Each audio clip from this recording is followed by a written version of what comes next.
It's no secret for anybody who regularly watches this channel that I am a pretty big Neil Young fan. I have a picture of him on the wall behind me. I at one point did a countdown of all of his studio records. I think it was 5 parts. I'll make sure to link to that.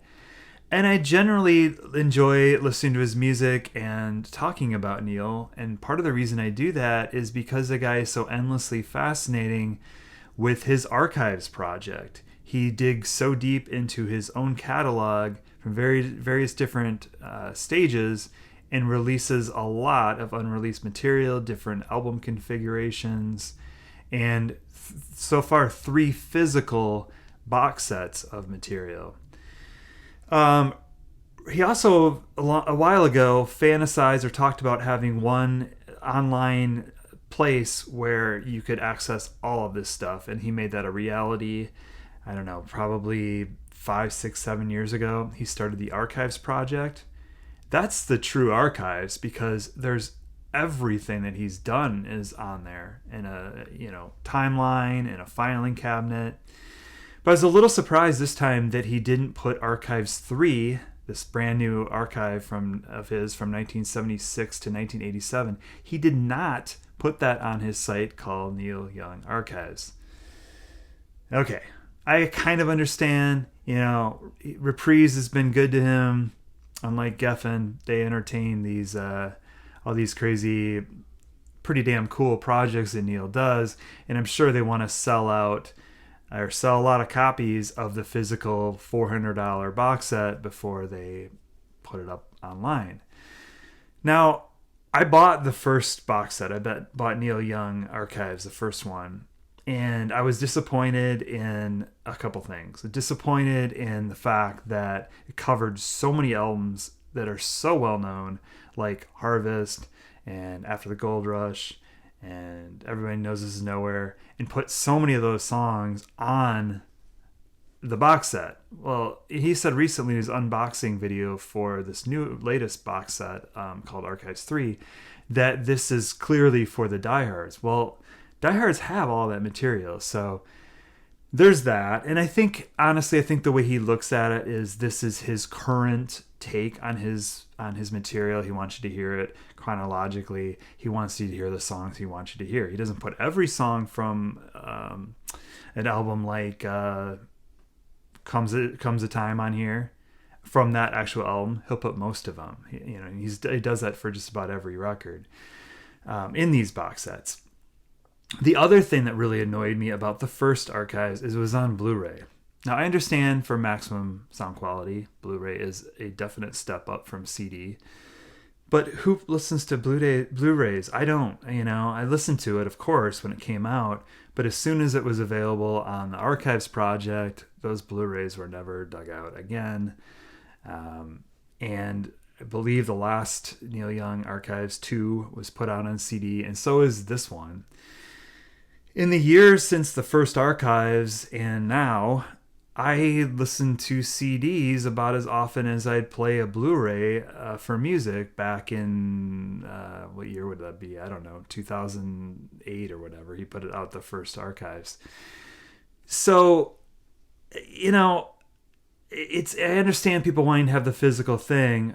The thing that I remind myself of with this is that most of the material will be available on vinyl at some point, much like Archives 2 was. Just looking at Archives 2, it has Tonight's the Night as a live release at the Roxy. It has Chrome Dreams came out of that, although all of Chrome Dreams wasn't on the original box set. And you've got albums like Zuma or Doom that came off of that as well. So, and then you've got all the studio records that you already have. In this period for Archives 3, I have 13 records of Neil's between 1976 and 1977. A lot of them are archival releases like the two you see behind me, Hitchhiker and Songs for Judy. And those two are combined to make one of these discs to give you an idea of how he reuses a lot of material. Let's get into this. The first couple discs are called Across the Water. This is 1976 Crazy Horse. Picks up right where Archives 2 left off, which was Otakon Budokan, which was also 1976 Crazy Horse. This one's called Across the Water. It's Tokyo concert. It's also European concerts, but it's a 2-disc, just amazing set of acoustic and electric Neil Young with Crazy Horse.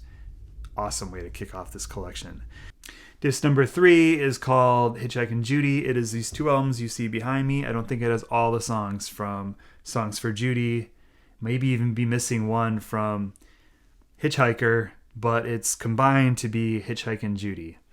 I don't know anybody that would fork out this kind of money for this that's a big Neil Young fan that wouldn't already have these records. But I guess if you want selections from them on one CD, well, now you have it. 4th disc is Snapshot in Time. Now this is really cool. This is Neil Young over at Linda Ronstadt's house with good microphones. I guess David Briggs was there, and Nicolette Larson's there, and he's going through all of his new songs. And it's great. They're trying to harmonize a little bit. Sometimes you hear comments. You hear them laugh at one point when he's singing Long May You Run for the first time for them. And he has that line about the Beach Boys singing Caroline now. They're actually kind of laughing at that lyric. It also has a couple songs from other albums like Hold Back the Tears from, what is that from? Chrome Dreams, and Hey Babe from American Stars and Bars are on here.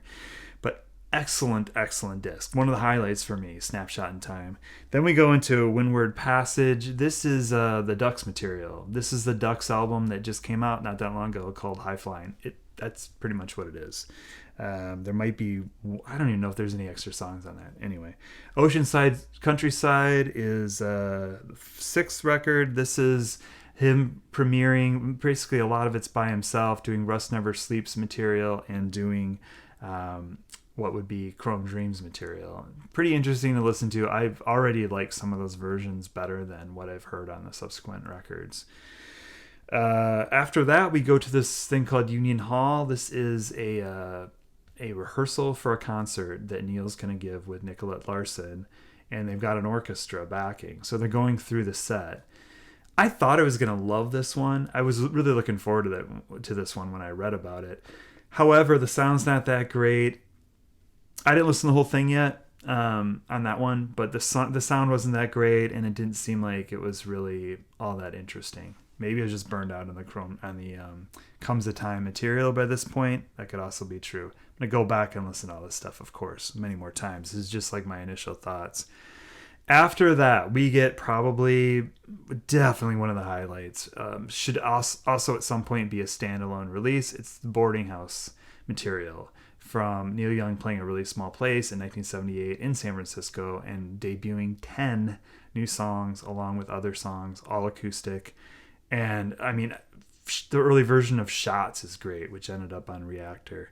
You've got, all these new songs from acoustic version of Powderfinger. And also you have a song called The Ways of Love, which didn't end up on an album until Freedom in 1989. So really cool to hear the Boarding House material. One little caveat.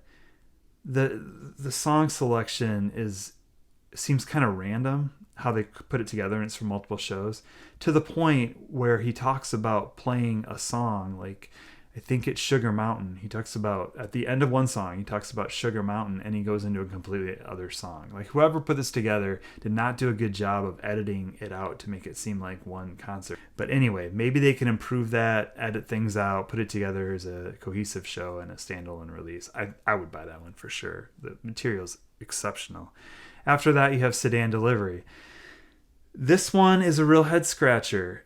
It's literally Rust Never Sleeps, Crazy Horse material, the second side, and Live Rust, the Crazy Horse material, brought together. I guess better song, what he likes better from each one of those as far as Crazy Horse goes. Another kind of pointless disc, I think. Diehards are definitely going to have Live Rust and Rust Never Sleeps. Anybody who buys this. Coastline is the next one. This is disc number 11. This is Hawks and Doves and Reactor. Another one that there's a few songs that are unreleased on it, but for the most part, it's just stuff you've heard before. I did think it was kind of interesting that there's two songs recorded during the Reactor session, which would have made it a much less intense record, including this kind of Motown-y song called Get Up and another song called Sunny Inside. So definitely would have lent a different flavor to Reactor, but yeah, I like Reactor the way it is. Number 12, disc number 12. This is really interesting. This is Trans/Johnny's Island. This is where you really can put together chronologically what Neil was working on and how it all unfolded. And I did a little bit of research on this too. You basically learn that at the beginning of 1981, Neil Young recorded 6 songs with a vocoder. The trans we know, the trans we think of, those songs, Sample and Hold, We Are in Control, Computer Age, Transformer Man, Mr. Soul, those songs. And it sounds really good isolated without the other more acoustic-y, typical Neil Young songs on it. Those songs are not, like, I think one of them's repeated in Johnny's Island, which is where that material came from. Johnny's Island is like an album he recorded in I think May of 1982 with various people in Hawaii, like Ben Keith and I think Tim Drummond and others. And apparently Island in the Sun, as it was called, was submitted to Geffen and rejected. You Can Do Better. Then Neil, very much the contrarian, goes back to what he was working on at the beginning of the year, Trans, and is like, okay, here you go, and adds like 3 songs from those sessions that were part of Island in the Sun. Island in the Sun material is really interesting. It's definitely a laid back Neil Young record, bongos, slide guitar. Interesting. The songs sounded pretty good as they played. Silver and Gold, or earlier version of that, is on there. Definitely glad he saved it for the album Silver and Gold. I think it works better. But it could have been a pretty good Neil Young record. I don't know why Geffen necessarily would have rejected that. Another thing that is just super annoying sometimes with Neil is he kept promising this album, Island in the Sun, the full thing. Then it was Johnny's Island. On here, you get like most of it, minus 3 songs. You would think that he would reassemble Johnny's Island the way he had presented it to Geffen, but he doesn't. He doesn't include those songs from Trans that were tacked onto it. There might be one of them that's placed over on that disc, but so now, someday he'll probably put together a real Johnny's Island and we will have the full thing. At least I hope. It could be a really good record. I will probably put it together on my own, figure out how to do that, and look for some kind of track listing. But really cool. I also think it's really fascinating. I might be getting into another disc here. Maybe I am. That he went back he kept going back to this electronic kind of sound of the vocoder, including a session he did at the beginning of 1984. Just him with a synthesizer and a drum machine. And that stuff's really, really interesting too. And that's where Razor Love first comes from. So really cool stuff. Evolution is the next record. You get, you start to hear the homegrown material, or not the homegrown, sorry. You start to hear the Old Ways material. The original Old Ways was recorded and then abandoned by Geffen because they didn't like it. The original Old Ways was much more in line with Comes a Time and Harvest, Neil's people doing these songs. You hear songs that were supposedly part of that, like, what was it? California Sunset and My Boy live. And then the original Old Ways, original Depression Blues. And yeah, it's good stuff. And really learning what a contrarian he is, because that was a Neil Young country record the way he thought of a country record. And he says this. He's got these little interludes where he introduces things.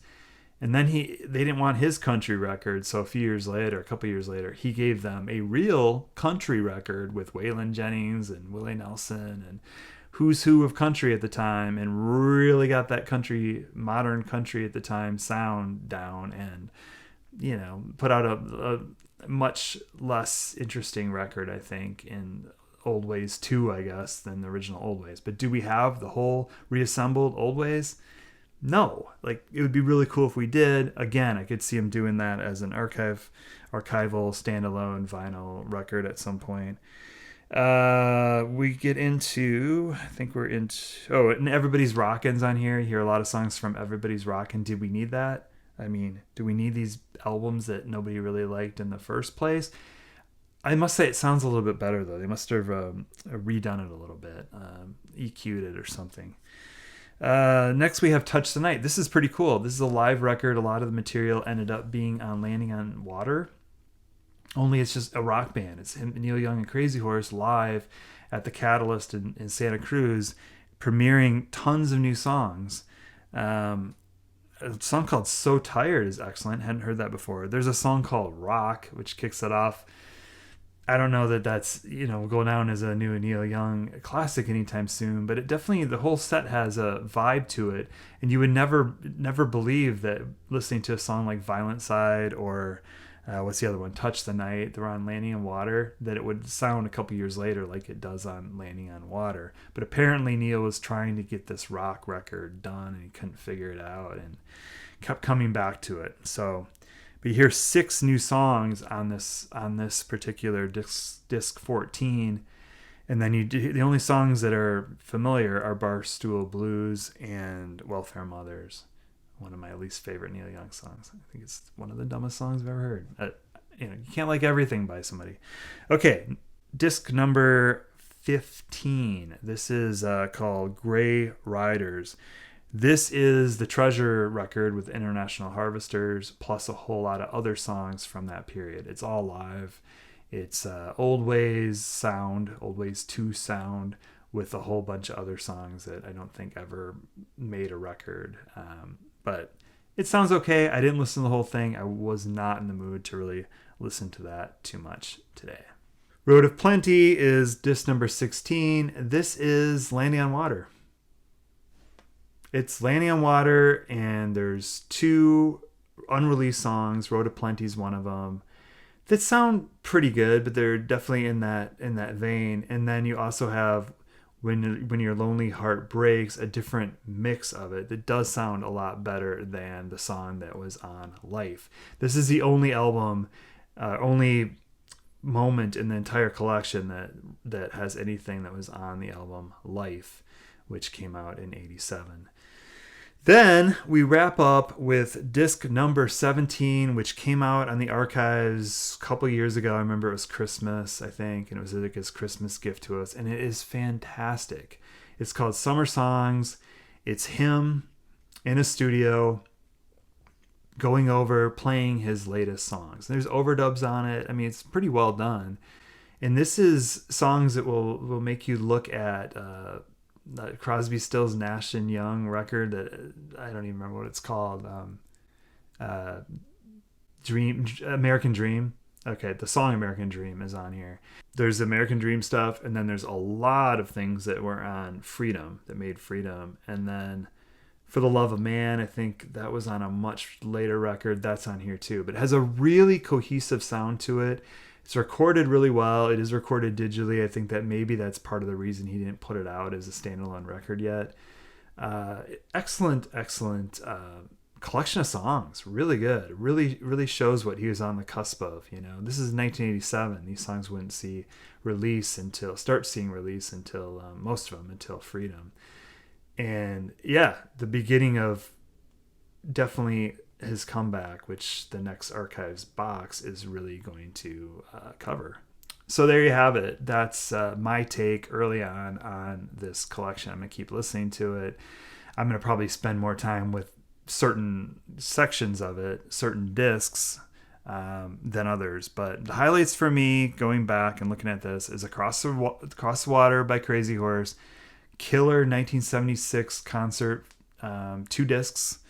Then the other one would be the Snapshot in Time. This is with Teaching Linda Ronstadt at her house and Nicolette Larson, new songs of his. You're hearing, it makes things sound fresh because you're hearing them live demos, and not even demos, just recorded in a living room, and you're hearing their reaction as they're starting to harmonize. Definitely a highlight for me.